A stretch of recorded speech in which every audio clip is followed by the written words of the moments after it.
1, 2, 3, 4. 1, 2, 3, 4. 1, 2, 3, 4. 1,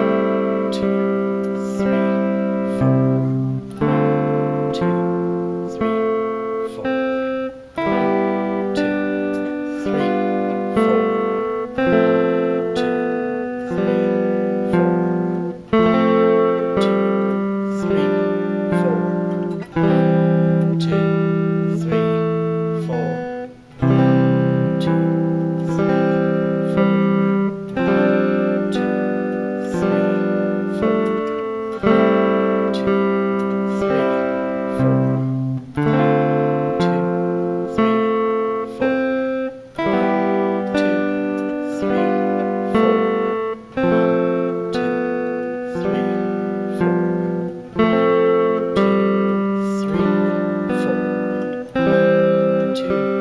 3, 4. 1, 2,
3, 4. All right, so the last thing for this week's assignment would be the rhythm accompaniment that is down at the bottom of the page. This is something that you're going to see quite a bit if you get into playing music theater. This kind of notation. This is actually kind of a deluxe version from what you might find later on. You might just get the chord name, as it's written here.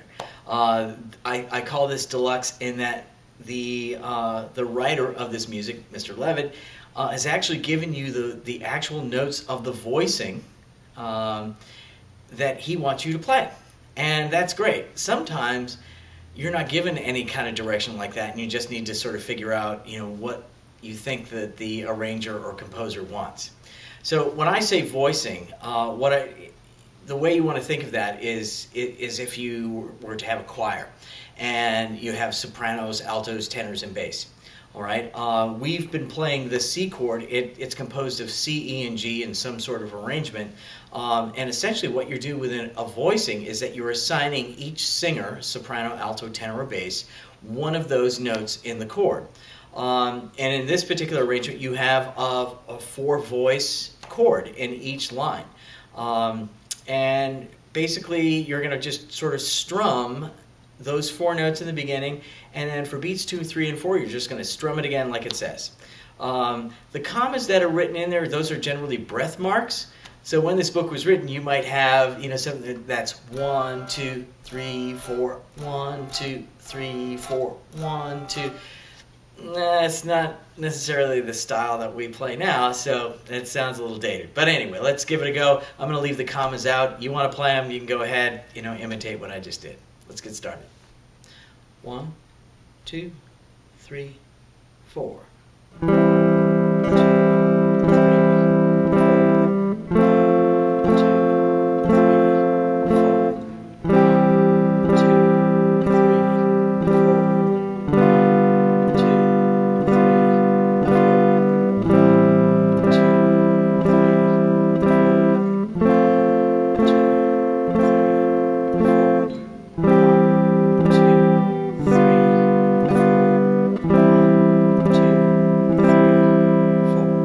So with these chords, as they're being named now, you want to try to remember these. They're going to come up a lot.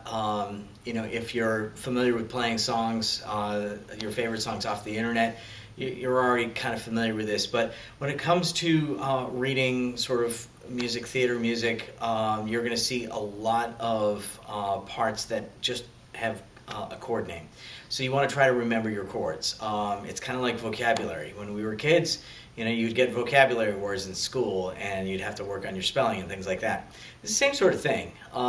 Chords happen all the time. Some of the same chords in one key will be the same in another key. So it's important to learn a variety of different ones. So that's it for this one. I'll see you next time. If you want to get some private instruction, I'm also available for online lessons. You can, just send me an email after going to my website, and maybe we can set something up through Zoom or whatever platform you use, and you can get some one-on-one instruction. Hope to see you there. Take care.